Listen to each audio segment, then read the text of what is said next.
आज का हमारा जो टॉपिक है वो है रिफ़्रेशिंग द मेमोरी। जैसे कि इसके नाम से पता चल रहा है कि अपनी मेमोरी को रिफ़्रेश करना। अब कुछ विटनेस, कुछ गवाह ऐसे अदालत में आते हैं जो जिनको हो सकता है कि उनकी मेमोरी बिल्कुल ठीक है, वो अदालत में आते हैं, गवाही देते हैं, वापस चले जाते हैं, कोई इशू उनको नहीं बनता।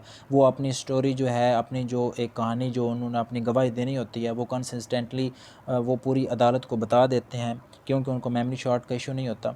लेकिन अब कुछ अदालत में गवाह ऐसे भी आ जाते हैं, हो सकता है जिनकी मेमोरी शॉर्ट हो, जिनको कुछ ये इशू हो कि उनको वो भूल जाते हैं। तो जिस तरह बूढ़ा है, अगर बूढ़ा आदमी आता है अदालत में गवाही देने, तो ज़रूरी नहीं है कि वो एक बूढ़ा आदमी है तो वो सारी जो स्टोरी है उसको फटाफट याद होगी और वो अदालत को सारे फैक्ट्स बता देगा।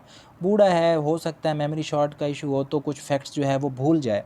तो उसके लिए भी, और एक बच्चा है, अगर वो अदालत में आता है गवाही देने, तो बच्चा है चूँकि कुछ फैक्ट्स को, कुछ बातों को भूल सकता है। ये भी हो सकता है कि अब आपके ज़हन में एक और क्वेश्चन आएगा कि बच्चा है वो गवाही कैसे दे सकता है। तो आर्टिकल 3 जो QSO का उसमें बताया गया है कि एक कॉम्पिटेंट कैसे हो सकता है कि एक कमेंट्री में ये भी बताया गया कि अगर एक बच्चा जो है, अगर उसकी उम्र 8 साल है, अगर वो तमाम फैक्ट्स को जानता है, उसे मैच्योरिटी लेवल उसका ठीक है, वो तमाम बातों को समझता है, तो फिर उसको गवाही के लिए अदालत में पेश किया जाए।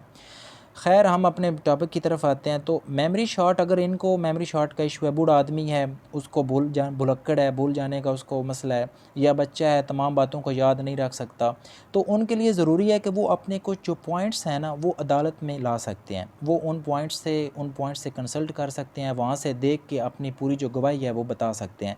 वो अदालत को पूरी जो स्टोरी है वो कंसिस्टेंटली सुना सकते हैं।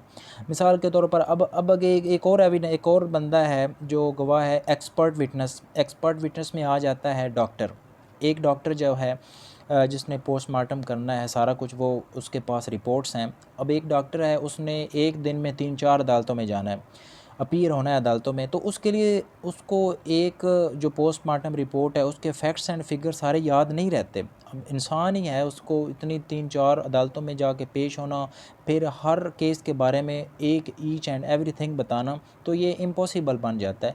तो फिर कहते हैं कि जो एक्सपर्ट विटनेस है उसके लिए भी ज़रूरी है कि वो अगर चाहता है तो कुछ अपने पॉइंट्स, अपनी मेमोरी को रिफ़्रेश करने के लिए कुछ पॉइंट्स अदालत में लिख के ला सकता है, जहाँ से वो कंसल्ट करके अदालत को कंसिस्टेंटली अपनी पूरी जो गवाही है, जो स्टोरी है, जो फैक्ट्स वो जानता है, वो अदालत को बता सकता है। ये तो था इसका एक एनालिसिस आर्टिकल 155 का।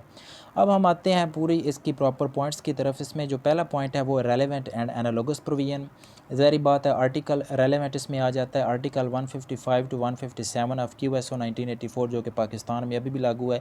और उसके बाद एविडेंस एक्ट का जो सेक्शन 1872 का सेक्शन 159 है, इंडियन एविडेंस का एक्ट का भी यही सेक्शन 159 है, जो कि अभी भी उनके पास है। और उसकी वर्डिंग इन दोनों, ये जो 155 टू 157 है, इनकी वर्डिंग भी सेम है। और ये जो सेक्शन 159 है इसकी वर्डिंग और सेक्शन आर्टिकल 155 इसकी वर्डिंग बिल्कुल सेम है, कोई इसमें फ़र्क नहीं है, एग्जैक्टली रिप्रोड्यूस है। पॉइंट नंबर 2 इसमें आ जाता है नीड ऑफ़ रिफ़्रेशिंग मेमोरी। अब इसकी ज़रूरत क्यों पेश आई, क्या वजह है कि अदालत ने ये ज़रूरी समझा कि ये भी एक काम होना चाहिए कि एक गवाह है, वो उसको कुछ इशू है, कुछ भूलने का मसला है, तो वो अपनी मेमोरी को रिफ़्रेश कर सके। तो वो कहते हैं कि एक तो ये है कि पॉइंट्स जो हैं लेने का एक मकसद ये है कि एक गवाह अदालत में आया है तो वो कोई मिस्टेक ना कर दे, उस गलती से पूरी गवाही जो है वो ख़राब हो जाएगी। ठीक है, कि एक गवाह ने अपनी गवाही देनी है तो वो कोई गलत बातें ना अदालत को बता के चला जाए। तो इस वजह से फिर इसकी ज़रूरत पेश आई। और दूसरा ये कि एक्सप्लेन करने में कंसिस्टेंटली हो। ठीक है, जो वो बात बता रहा है वो अपने एक पूरे फ़्लो से उन पॉइंट्स को ज़हन में रख के पूरी स्टोरी अदालत को बता दे, ताकि अदालत भी उस गवाही से मुतमिन हो। कोई गलती का कोई चांस नहीं होना चाहिए। नेक्स्ट पॉइंट इसमें आ जाता है procedure for preparing refreshing documents. अब जो डॉक्यूमेंट्स आपने अदालत में लेके आने हैं उनका क्या है, वो आपने कैसे तैयार करने हैं, किस जगह पे तैयार करने हैं, उनका भी आपने ख्याल रखना है। इसका एक ये डर होता है कि कुछ डॉक्यूमेंट्स ये भी होते हैं कि एक आदमी ने बनाए हैं डॉक्यूमेंट्स और बाद में वो चेंज कर दिए हैं। किसी आदमी ने कहा कि ये आपने डॉक्यूमेंट्स, ये जो पॉइंट्स आपने बनाए हैं ना, आपने ये अदालत में ये नहीं प्रेजेंट करने, बल्कि मैं आपको ये पॉइंट्स लिख के देता हूँ, आपने ही अदालत में बोलने हैं। तो ये जो थ्रेट का, ये कोई इंड्यूसमेंट का, इस तरह का कोई चक्कर नहीं होना चाहिए। तो पॉइंट नंबर 4 में जो बताया गया है कि जो आपने पॉइंट्स लेने हैं, जो बाद में आपने अदालत में अदालत में वहाँ पे पेश करके आपने उन पॉइंट्स को कंसल्ट करके अदालत को गवाही देनी है, तो वो जो पॉइंट्स आपने लेने हैं, जो डॉक्यूमेंट आपने प्रिपेयर करने हैं, वो आपने एक विटनेस की मौजूदगी में करने हैं। फिर आपने क्या करना है कि जब वो इंसिडेंट हुआ उस जगह पे आपने लेने हैं। और दूसरा ये कि जो पॉइंट्स आपने लिए हैं, जिसके सामने, जिस विटनेस के सामने आपने लिए हैं, उसको पढ़ के भी सुनाने हैं कि वो समझे कि ये जो पॉइंट्स आपने लिए हैं ये बिल्कुल ठीक हैं। जब वो कहेगा कि जो पॉइंट्स आपने लिए हैं ये ठीक हैं, तो उसके बाद फिर जो वो गवाह है वो उनको अदालत में ला सकता है, वहाँ पे उनको कंसल्ट करके अपनी मेमोरी को रिफ़्रेश करके जो वो गवाही है वो अपनी दे सकता है। इसमें नेक्स्ट आ जाता है डेपोनेंट्स ड्यूटी। अब जो आदमी इन पॉइंट्स को लिख रहा है उसकी क्या ड्यूटी है? उसकी ये ड्यूटी है कि जब उसने ये पॉइंट्स लेने हैं तो जब वक़ुआ हुआ उस वक्त वो ये पॉइंट्स लेगा, ठीक है। ये डेपोनेंट्स कहते हैं जो अपने पॉइंट्स को ले रहा है, जो लिख रहा है। उसने क्या करना है, जब वक़ुआ हुआ उस वक्त उसने ये पॉइंट्स लिए, जब ये कोई अक्रंस हुई उस वक्त उसने पॉइंट्स लिए, या जब वक़ुआ हो गया उसके फ़ौरी बाद वो वहाँ चला गया और उसने अपने पॉइंट्स जो हैं वो बना लिए, ठीक है, ताकि वो अपनी मेमोरी को रिफ़्रेश कर सके बाद में। तो अदालत ये तसव्वुर करेगी, ये कंसीडर करेगी कि जो उसने ये अपनी ली थी उस वक्त उसकी मेमोरी जो थी वो फ़्रेश थी। तो ये एक तरीका बताया गया है कि ऐसे नहीं है कि आप कोई भी डॉक्यूमेंट अपने पॉइंट्स ले के बाद में अदालत में आ जाएं और अदालत उन पॉइंट्स को मद्देनज़र रख के आपकी गवाही जो उसको तस्लीम कर ले, ऐसा नहीं होगा। बल्कि आपने जो पॉइंट्स बनाने हैं वो किसी गवाह की मौजूदगी में बनाने हैं, ताकि बाद में आपको कोई मसला ना पेश आए। आपकी गवाही जो है हो सकता है उसको मुकम्मल ही ख़त्म कर दिया जाए अगर ऐसा कोई इंड्यूसमेंट का मसला हो तो। उससे नेक्स्ट पॉइंट आ जाता है एडमिसिबल डॉक्यूमेंट्स। अब जो डॉक्यूमेंट्स उसने अदालत में पेश करने हैं, जिनको कंसल्ट करके उसने गवाही देनी है, तो इसमें 5 डॉक्यूमेंट्स ऐसे हैं जो आम रूटीन पे अदालतों में पेश होते हैं, जिनमें पहले नंबर पे जब कोई डॉक्यूमेंट अदालत में पेश होता है तो अदालत 5 काम करती है। पहले नंबर पे क्या करती है, उस डॉक्यूमेंट को एडमिसिबल करती है। दूसरे नंबर पे इनएडमिसिबल करती है। तीसरे नंबर पे रिजेक्ट भी कर सकती है, एग्जिबिट भी कर सकती है, मार्क्ड भी करती है। तो ये 5 स्टेप हैं। 5 स्टेप्स में से अदालत कोई एक इनमें से करती है।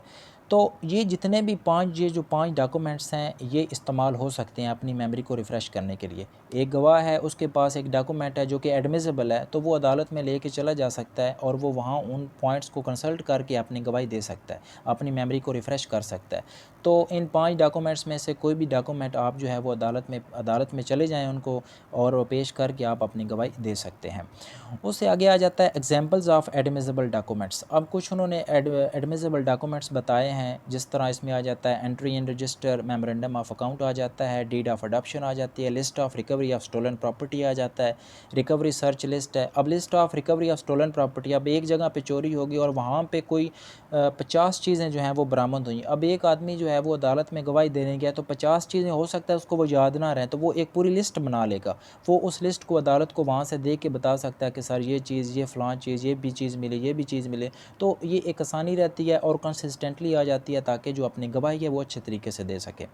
तो इसमें रिकवरी सर्च लिस्ट आ जाता है, इंजीनियर्स रिपोर्ट आ जाती है। अब इंजीनियर अगर कोई रिपोर्ट देता है तो वो उसके ऊपर काफ़ी फैक्ट्स एंड फिगर्स होते हैं, तो ज़ाहिर बात है फिर वो उनको अदालत में ला के वहाँ से कंसल्ट कर सकता है।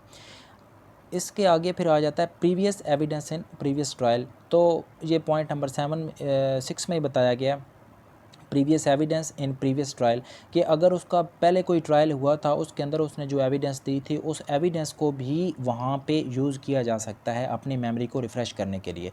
तो ये कुछ एग्जांपल्स हैं जो बयान की गई हैं कि जिनको आप यूज़ करके अपनी मेमोरी को रिफ़्रेश कर सकते हैं। उससे आगे फिर आ जाता है इनएडमिसिबल डॉक्यूमेंट्स।